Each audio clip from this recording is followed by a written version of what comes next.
Edgar Morin a eu une belle phrase que dans un processus, le commencement et la fin coïncident. Dans les conditions où on a été nommé, c'est dans ces conditions qu'on travaille. La médiocrité a été érigée en système au Congo depuis des années. Donc, on ne prend pas les cadres au mérite, on les prend sous condition. J'ai eu la chance de coordonner 2 études du Conseil consultatif de la femme en 2022, 2 études sur l'émancipation de la femme et la promotion politico-administrative de la femme. Nous sommes arrivés à 4 conclusions, c'est la conclusion qui montait à 4 critères au Congo depuis l'indépendance, puisqu'il y a le livre de Emmanuel Okamba, Gouvernance et Société, où il a repris tous les décrets de nomination au gouvernement depuis 1968 jusqu'à 2010.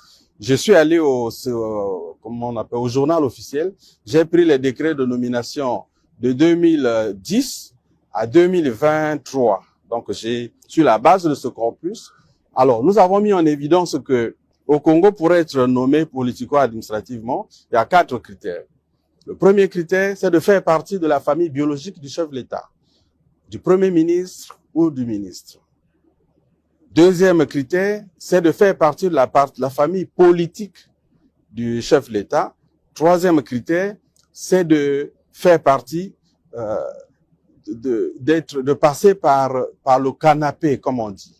Dernier critère, c'est de faire partie de l'association du soir. Regardez sur tous les cadres qui sont nommés, à peu près 98% passent sur l'un de ces critères.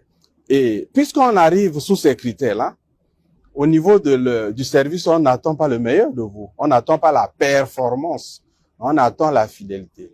Et parce que les cadres sont nommés dans ces conditions, depuis Madame Pauline Iyonza, qu'on a nommée au CNR le 5 août 1968, c'est mon année de naissance, puisqu'on est nommé dans ces conditions, le contrôle n'est pas possible.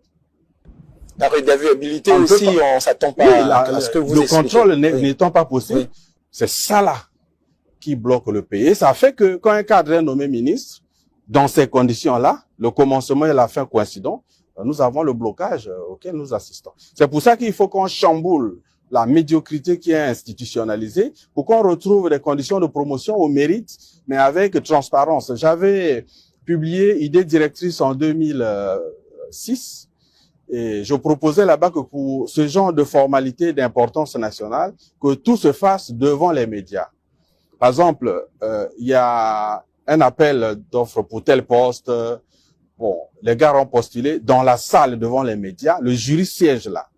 On décompte un à un.